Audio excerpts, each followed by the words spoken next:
जब तक हम एक हैं तब तक नेक है, अगर हम बटेंगे तो हम कटेंगे। कि बटोगे तो कटोगे, ಕಟೆಂಗೆ ತೋ ಬಾಟೆಂಗೆ.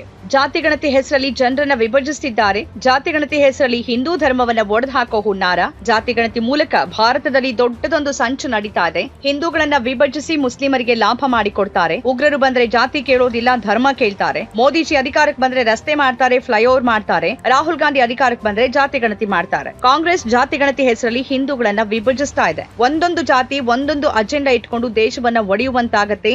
ಜಾತಿ ಜಾತಿ ಅನ್ನೋರಿಗೆ ಲಾತ್ ಕೊಡಬೇಕು, ಅವರನ್ನ ಹಿಡಿದು ಬಾರಿಸಬೇಕು. ರಾಹುಲ್ ಗಾಂಧಿಗೆ ಭಾರತದ ರಾಜಕೀಯ ಗೊತ್ತಿಲ್ಲ, ಅವರೇನೇನೋ ಮಾತಾಡ್ತಿದ್ದಾರೆ. ಹೀಗೆ ಕಳೆದೆರಡು ವರ್ಷಗಳಲ್ಲಿ ರಾಹುಲ್ ಗಾಂಧಿ ವಿರುದ್ಧ, ಕಾಂಗ್ರೆಸ್ ವಿರುದ್ಧ, ಜಾತಿಗಣತಿ ವಿರುದ್ಧ ಬಿಜೆಪಿ, ಸಂಘ ಪರಿವಾರ, ಬಿಜೆಪಿ ಐಟಿ ಸೆಲ್ ಹಾಗೂ ಮಡಿಲ ಮೀಡಿಯಾಗಳು ಅದೆಲ್ಲವನ್ನ ಹೇಳ್ಬಿಟ್ವು. ಅದೆಷ್ಟೋ ಸಾವಿರ ಟ್ವೀಟ್ಗಳು, ಪೋಸ್ಟರ್ಗಳು, ವಿಡಿಯೋಗಳು, ಹೇಳಿಕೆಗಳು ರಾಹುಲ್ ಗಾಂಧಿ ವಿರುದ್ಧ ಬಂದ್ವು. ಪ್ರಧಾನಿ ಮೋದಿಯಿಂದ ಪ್ರಾರಂಭಿಸಿ ಒಂದು ಪೋಸ್ಟ್ಗೆ ಇಂತಿಷ್ಟು ಅಂತ ಪಡೆಯುವ ಐಟಿ ಸೆಲ್ ಪೇದೆಗಳವರೆಗೆ ರಾಹುಲ್ ಗಾಂಧಿ ವಿರುದ್ಧ, ಜಾತಿಗಣತಿ ವಿರುದ್ಧ ಅದೆಷ್ಟು ಅಪಪ್ರಚಾರ ನಡೀತು. ಜಾತಿ ಬಗ್ಗೆ ಮಾತಾಡೋದೇ ಮಹಾಪಾಪ ಅನ್ನುವಂತೆ ಅದೆಷ್ಟು ದೊಡ್ಡ ನಾಟಕ ಇಲ್ಲಿ ನಡೆದು ಹೋಯ್ತು. ಟಿಕೆಟ್ ಹಂಚಿಕೆಯಲ್ಲಿ, ಪಕ್ಷದ ಪೋಸ್ಟ್ ಹಂಚಿಕೆಯಲ್ಲಿ, ಸರ್ಕಾರದ ಖಾತೆ ಹಂಚಿಕೆಯಲ್ಲಿ ಎಲ್ಲದರಲ್ಲೂ ಜಾತಿ ಲೆಕ್ಕಾಚಾರ ನೋಡ್ಕೊಂಡೇ ಮಾಡೋರು ರಾಹುಲ್ ಗಾಂಧಿ ಜಾತಿಗಣತಿ ಆಗಬೇಕು ಅಂದ ಕೂಡಲೇ ಹಾವು ತುಳಿದವರಂತೆ ಬೆಚ್ಚಿ ಬಿದ್ರು. ಸಂಸತ್ನಲ್ಲಿ, ಸಂಸತ್ತಿನ ಹೊರಗೆ ಬಿಜೆಪಿ ಮುಖಂಡರು, ವಕ್ತಾರರು, ಅವರ ಭಟ್ಟಂಗಿ ಚಾನೆಲ್ಗಳು, ಆಂಕರ್ಗಳು, ಸೂಲಿಬೆಲೆಯಂತಹ ಸುಳ್ಳುಕೋರ, ದ್ವೇಷಕೋರ, ಬಾಡಿಗೆ ಭಾಷಣಕಾರರು ಅದೆಷ್ಟು ಸುಳ್ಳು ಹೇಳಿಬಿಟ್ರು ಜಾತಿಗಣತಿ ಬಗ್ಗೆ.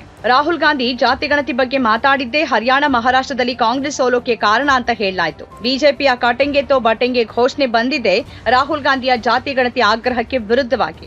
ಬುಧವಾರ ಮೋದಿ ಸರ್ಕಾರ ಜಾತಿಗಣತಿ ಮಾಡುವ ಘೋಷಣೆ ಮಾಡಿರುವ ಸಂಪೂರ್ಣ ಶ್ರೇಯ ಸಲ್ಲಬೇಕಾಗಿದ್ದು ಕಾಂಗ್ರೆಸ್ ನಾಯಕ ರಾಹುಲ್ ಗಾಂಧಿ ಅವರಿಗೆ. ರಾಹುಲ್ ಗಾಂಧಿ ಏನನ್ನ ಬಲವಾಗಿ ಆಗ್ರಹಿಸಿದ್ರು ಅದನ್ನೇ ಮೋದಿ ಸರ್ಕಾರ ಜಾರಿ ಮಾಡೋಕ್ ಹೊರಟಿದೆ.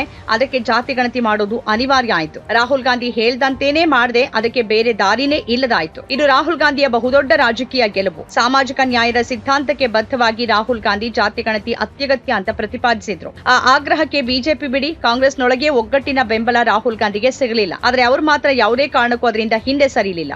ಜಾತಿಗಣತಿ ಈ ದೇಶದ ಅಭಿವೃದ್ಧಿಗೆ, ಇಲ್ಲಿರುವ ಎಲ್ಲ ಸಮುದಾಯಗಳ ಅಭಿವೃದ್ಧಿಗೆ ಅನಿವಾರ್ಯ ಅಂತ ರಾಹುಲ್ ಗಾಂಧಿ ಬಲವಾಗಿ ನಂಬಿದ್ರು. ತಾನು ನಂಬಿದ್ದನ್ನೇ ಅವರು ಅಷ್ಟೇ ಬಲವಾಗಿ ಪ್ರತಿಪಾದಿಸಿದ್ರು. ಅದಕ್ಕಾಗಿ ಯಾವುದೇ ಬೆಲೆ ತೆರೋಕು ತಾನು ಸಿದ್ಧ ಅಂತ ಅವರು ಅಚಲವಾಗಿ ನಿಂತರು. ಪಕ್ಷದೊಳಗೆ ಅದರ ಬಗ್ಗೆ ಅಪಸ್ವರ ಕೇಳಿ ಬಂದ್ರು. ಅವರು ತಮ್ಮ ಆಗ್ರಹದಿಂದ ಒಂದಿಂಚು ಅಲುಗಾಡ್ಲಿಲ್ಲ. ಸಾಮಾಜಿಕ ನ್ಯಾಯ ಅನ್ನೋದು ಬರೀ ಬಾಯಿ ಮಾತಾಗಬಾರದು, ಅದು ತಮ್ಮ ಕೃತಿಯಲ್ಲಿರಬೇಕು, ನಾವದನ್ನ ಮಾಡಿ ತೋರಿಸಬೇಕು ಅಂತ ಅವರು ಪ್ರತಿಪಾದಿಸಿದ್ರು. ಅದಕ್ಕಾಗಿನೇ ಕಾಂಗ್ರೆಸ್ ಆಡಳಿತ ಇರುವ ರಾಜ್ಯಗಳಲ್ಲಿ ಜಾತಿಗಣತಿ ನಡೆಯುವಂತೆ ನೋಡಿಕೊಂಡ್ರು. ಕಾಂಗ್ರೆಸ್ನೊಳಗಿರುವ ಮೇಲ್ಜಾತಿಗಳ, ಪ್ರಬಲ ಜಾತಿಗಳ, ಮೃದು ಹಿಂದುತ್ವವಾದಿಗಳ ಸಂಚನ್ನ ಮೀರಿ ನಿಂತರು ರಾಹುಲ್ ಗಾಂಧಿ. ಯಾವುದೇ ಕಾರಣಕ್ಕೂ ಜಾತಿಗಣತಿಯ ಆಗ್ರಹ ಕೈಬಿಡೋ ಪ್ರಶ್ನೆನೇ ಇಲ್ಲ ಅಂತ ಬಂಡೆಯಂತೆ ನಿಂತರು. ಈಗ ಅವರ ಸೈದ್ಧಾಂತಿಕ ಬದ್ಧತೆಗೆ ಮೋದಿ ಸರ್ಕಾರ ಮಣಿದಿದೆ.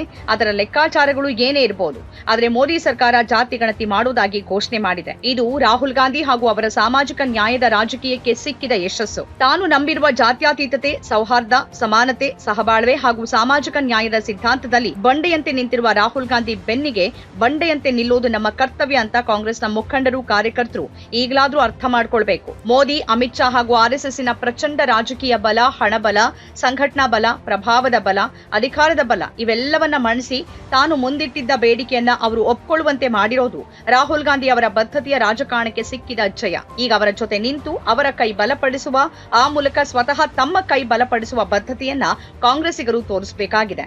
ನಮ್ಮ ಕಾರ್ಯಕ್ರಮಗಳನ್ನ ನೀವು ನೋಡ್ತಾ ಇದ್ರೆ ನಮ್ಮ ಚಾನೆಲ್ ಅನ್ನ ಸಬ್ಸ್ಕ್ರೈಬ್ ಮಾಡಿ, ಪಕ್ಕದ ಬೆಲ್ ಐಕಾನ್ ಒತ್ತಿ ನಮ್ಮನ್ನ ಬೆಂಬಲಿಸಿ. ಹಾಗೆ ನಮ್ಮ ಕಾರ್ಯಕ್ರಮಗಳನ್ನ ಲೈಕ್ ಮಾಡಿ, ಕಮೆಂಟ್ ಮಾಡಿ, ಅದನ್ನ ಬೇರೆಯವರಿಗೂ ವಾಟ್ಸ್ಆಪ್ ಮೂಲಕ ಶೇರ್ ಮಾಡಿ. ನೀವು ಹೀಗೆ ಮಾಡಿದಾಗ ನಮ್ಮ ಚಾನೆಲ್ ಇನ್ನಷ್ಟು ಮತ್ತಷ್ಟು ಜನರಿಗೆ ತಲುಪಲು ನೀವು ನಮ್ಮೊಂದಿಗೆ ಸಹಕರಿಸಿದ ಹಾಗಾಗುತ್ತೆ. ಇದು ನೀವು ಯಾವುದೇ ಖರ್ಚಿಲ್ಲದೆ ಕೆಲವೇ ಸೆಕೆಂಡುಗಳಲ್ಲಿ ನೀಡಬಹುದಾದ ಸಹಕಾರ. ಧನ್ಯವಾದಗಳು.